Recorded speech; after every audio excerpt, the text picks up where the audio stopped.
saya Elizabeth, selamat datang di homestudy.com. Learn anywhere, learn everywhere. Belajar dimanapun dan kapanpun kita mau.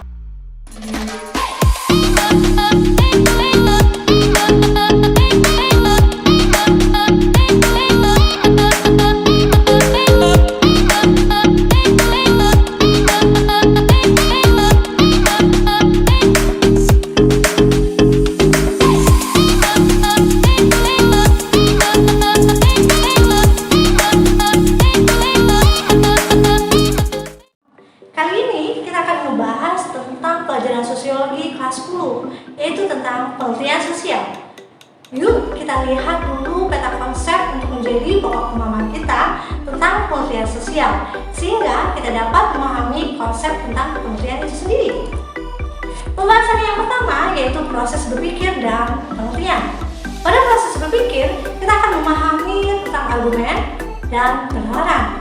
Lalu kemudian kita akan mempelajari latar belakang dari pengertian. Setelah itu, kita akan mempelajari tentang jenis-jenis pengertian dan prosedur-prosedur pengertian. Sehingga nanti kita akan mendapatkan sebuah kesimpulan. Yuk, kita langsung aja bahas yang pertama.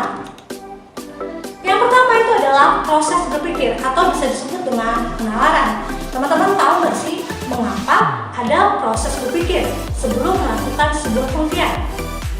Nah, dalam proses berpikir ada yang namanya opini, argumen, dan penalaran. Ketika kita sedang membahas tentang sesuatu, teman-teman tahu nggak kalau opini, argumen, dan penalaran itu memiliki arti yang hampir sama namun berbeda loh.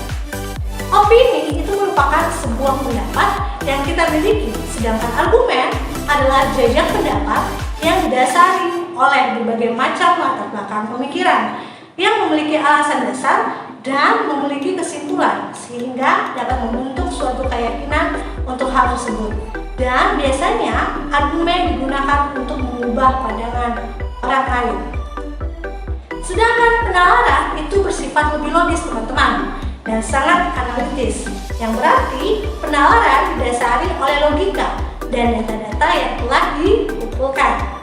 Sekarang sudah tahu kan perbedaan opini, argumen, dan penalaran. Ketiga tersebut dapat melatar-belakangi suatu pengertian dengan tujuan apa? Untuk memperoleh pengetahuan baru atau kebenaran yang telah ditentukan dengan data yang valid.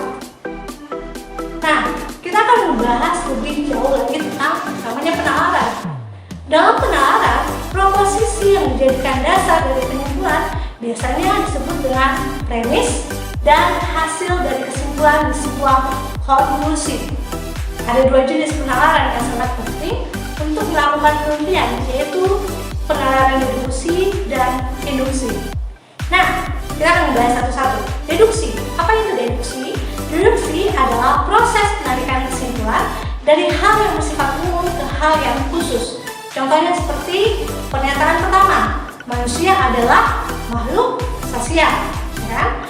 Pernyataan kedua, Benedict adalah manusia. Jadi, kesimpulannya Benedict adalah makhluk sosial. Lalu, apa itu induksi? Induksi adalah metode pemikiran yang bertolak dari peristiwa khusus untuk menentukan hukum umum atau sebaliknya dari deduksi tadi, teman-teman. Di dalam induksi ini, kesimpulannya itu ditarik dari satu atau lebih fakta, yang kemudian kesimpulannya menjelaskan fakta dan faktanya akan mendukung sebuah kesimpulan. Contohnya seperti pernyataan pertama, baju batik digunakan di sekolah dasar, baju batik digunakan di sekolah menengah pertama. Pernyataan ketiga, baju batik digunakan di sekolah menengah atas. Jadi kesimpulannya adalah baju batik digunakan di sekolah. Walaupun dua-duanya tadi berbeda, tapi ada juga loh dalam pengertian yang menggabungkan dua unsur tersebut. Hal ini dinamakan dengan gabungan induksi dan deduksi. Malah, dalam pengertian banyak penalaran yang dibangun menggunakan proses penalaran induksi dan deduksi secara berurutan. Kesimpulan yang dihasilkan dari penalaran induksi dapat dijadikan dasar untuk menarik kesimpulan berikutnya dengan penalaran deduksi. Menarik kesimpulan adalah hal yang sangat wajib teman-teman untuk kita lakukan dan untuk menerangkan hasil penelitian kita. Jadi sekarang teman-teman tahu kan betapa pentingnya sebuah proses berpikir. Selanjutnya kita akan ngebahas tentang pengertian. Teman-teman tahu nggak sih apa itu pengertian? Nah, kalau menurut beberapa ahli seperti Marzuki, pengertian adalah suatu usaha untuk mengumpulkan, mencari, menganalisis fakta-fakta mengenai suatu masalah. Atau misalnya seperti menurut Supranto yang menyebut bahwa pengertian adalah kegiatan yang dijalankan untuk memperoleh fakta-fakta atau prinsip-prinsip dengan sabar, hati-hati, dan sistematis. Jadi dapat ditarik kesimpulan bahwa pengertian adalah sesuatu gagasan yang latar belakangi oleh jejak pendapat berupa argumen dan penalaran yang dibutuhkan untuk mendapatkan pengetahuan baru dengan melakukan proses berpikir melalui rangkaian aktivitas seperti mengumpulkan data, mencari, menganalisis, mengembangkan, atau memperluas serta menguji kebenaran suatu pendapat dengan menarik kesimpulan yang dapat dipercaya. Setelah kita mengetahui arti dari pengertian tersebut, sekarang saatnya kita untuk mengetahui kegunaannya nih teman-teman. Sama seperti beberapa kegiatan penting, pasti memiliki namanya kegunaan. Misalnya kerja bakti, pasti kegunaannya untuk membersihkan lingkungan. Jadi teman-teman, secara umum pengertian itu berguna untuk memperkuat ilmu pengetahuan kita dan juga untuk membina serta mengembangkan namanya ilmu pengetahuan. Karena itu teman-teman, kita bisa tahu jika pengetahuan tidak akan bertambah maju tanpa adanya sebuah pengertian. Pengertian menjadi dasar untuk meningkatkan setiap ilmu pengetahuan. Dalam pengertian itu terdapat 3 syarat yang harus diperhatikan. Yang pertama itu adalah sistematis, kedua terencana, dan yang ketiga adalah mengikuti prosedur ilmiah. Sistematis itu berarti pengertian harus dilakukan menurut pola tertentu dari yang paling sederhana hingga yang paling kompleks.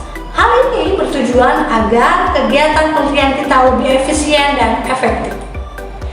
Sedangkan terencana itu berarti pengertian yang dilakukan secara sengaja dengan langkah-langkah yang jelas dan sudah dipikirkan sebelumnya.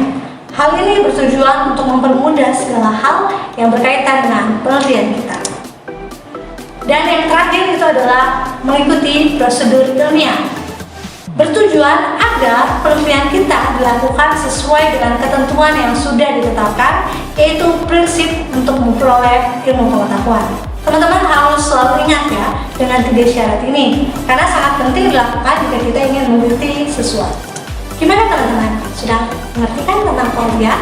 Masih banyak lagi loh yang harus kita ketahui tentang penelitian, seperti cara berpikir dan sifat seorang peneliti, prosedur penelitian, tahapan-tahapan penelitian, jenis-jenis penelitian, dan masih banyak lagi.